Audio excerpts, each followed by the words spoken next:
See, this is the issue of why we can't beat these corporations, because they have actually invested time into figuring out our psyche. An entanglement of financially bad decisions because you never stopped to figure out what is the actual psychology behind my money spending habits.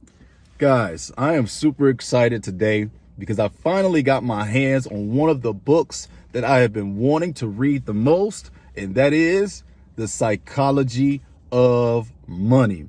Now, I received this book yesterday as a gift from one of my beloved family members, and it's such a great feeling to have your family supporting that in which you care about. So, guys, everybody always talk about the numbers. Everybody always talk about the math involved, financial planning, spreadsheets. But the truth of the matter is, nobody's really always talking about the mind when it comes to money. That's one of the things that really attracted me about this book. Now, I haven't read this book just yet, and I will give you guys a review, give you guys excerpts from it throughout certain videos. And if you guys are curious, to let me know if you want to see more videos about this book. But behavioral financial experts have found that 80 to 90% of our financial decisions are based and backed by emotion. They are emotionally driven. And what's the problem with emotions? The problem with emotions is they're fleeting. They're ever changing. They're unstable. So if our financial spending is based off of something that comes and goes like emotions, like with the wind, we be having some crazy emotions, guys. No wonder so many folks are lost behind and bamboozled when it comes to money. Because it's so emotionally driven, sometimes we don't think. You cannot let your emotions get the best of you. That's why I'm seeking to read books like this. Guys, a Capital One survey figured out that 73% of people's number one stress is finances. 73% of people's number one stress, we all got crazy stress in our life, right? But the number one stress is finances. Financial decisions, money. And why I'm excited about reading this book, I love the cover, first of all. That's a brain made of money. That's what everything comes down to at the end of the day anyway. It all comes back to the money, right? Timeless lessons on wealth, greed, and happiness. Over 8 million copies sold. Again, I have not delved into this book as I've just got it. It's fresh. It's brand new, as you can see. It's about, how many pages is this? What are we looking at here? 242 pages of goodness here in this book. I'm going to go ahead and read the back with you guys. Doing well with money isn't necessarily about what you know. It's about how you behave. And behavior is hard to teach, even to really smart people. Money, investing, personal finance, and business decision is typically taught as a math-based field, where data and formulas tell us exactly what to do. But in the real world, people don't make financial decisions on a spreadsheet. They make them at the dinner table, or at the car lot, or at the credit card place, or at the bank, or in a meeting room where personal history, your own unique view of the world, ego, pride, marketing, and the odd incentives are scrambled together. In The Psychology of Money, award-winning author Morgan Housel shares 19 short stories explaining the strange ways people think about money and teaches you how to make better sense of life's most important topics. Hey, man, if that doesn't excite you, I don't know what will. The truth is, a lot of our habits with money comes with the person in the mirror. The man or woman in the mirror that's looking you back, that's your biggest consultant when it comes to how you're spending your money, how you're earning your money, how you're saving your money. It's you. You need to look yourself right back to figure out what it is. I know the economy is out here. Inflation is out here. You know, the system, everything's always trying to steal money from us. But guess what? There is a sort of sense of accountability that we ourselves have, and it comes with understanding how our mind works. How does our own mind and our own psychology work in relationship with money? See, this is the issue of why we can't beat these corporations, because they have actually invested time into figuring out our psyche. They have invested time into figuring out what triggers us emotionally so that we habitually and subconsciously spend and give.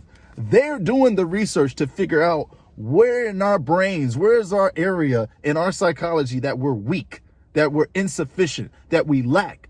And they use those tactics, they use that research to create their marketing, to create their campaigns, to create the feeling of missing out. And then next thing you know, you're in a web of debt.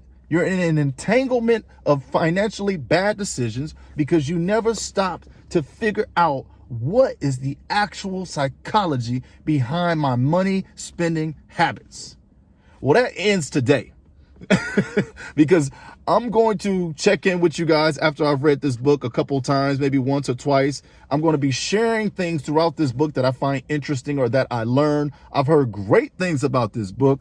And as I've always told you guys with my channel, man, we are on a quest to unravel our ignorance. That is not an insult. That is an enlightenment. It is exciting to get stronger. It's exciting to get better. It's exciting to learn new things. You should be excited to figure out your relationship with money. People think that we get on this channel and that we're preaching and that we're coming at you. It ain't nothing like that. I'm still learning myself. I'm not going to come over here like a fake guru, like I've read this book front and back 3 times. No. We're going to read it together. If you come to my live streams, we might read some excerpts from the book as well. But I am just so excited. This is how I know this money journey is really starting to resonate with me. I opened up to a random page. Wealth is what you don't see. Spending money to show people how much money you have is the fastest way to have less money. And that right there plagues every average man and woman every single day.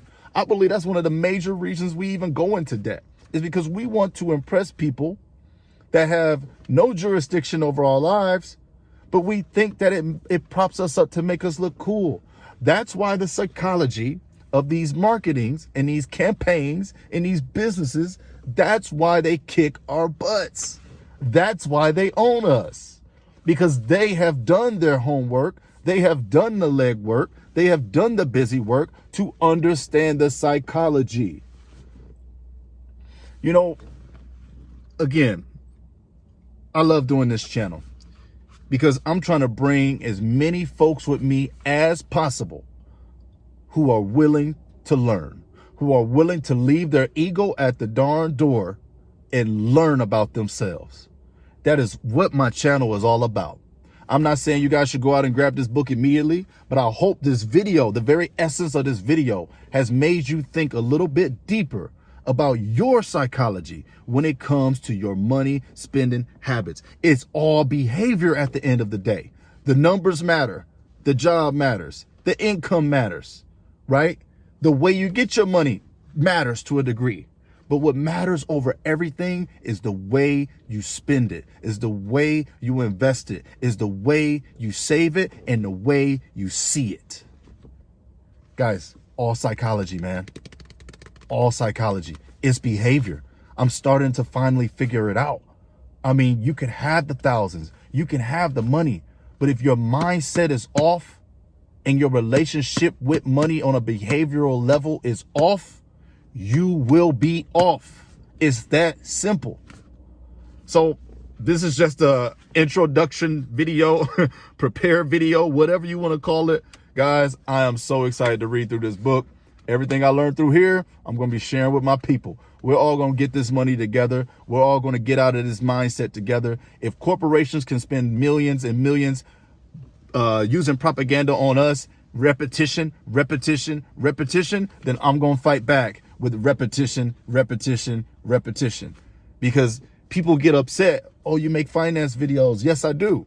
Yes, sometimes I say the same thing. Why? Because repetition is the key to learning. Repetition is the key to mastery.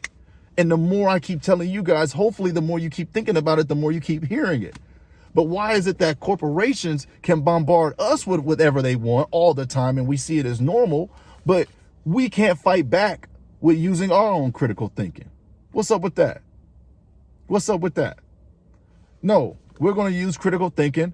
We're going to question the status quo. We're going to try to figure out why is this and why is that. That's what we're doing here, guys. Thank you for supporting my channel, man. I cannot wait to share everything I learned from this book with all of my lovely subscribers, man. Y'all hit that like button, share these videos. God bless each and every single one of y'all. And thank you for rocking with me on this amazing journey. Shout out to my big sis for this book, man. God bless y'all. Peace.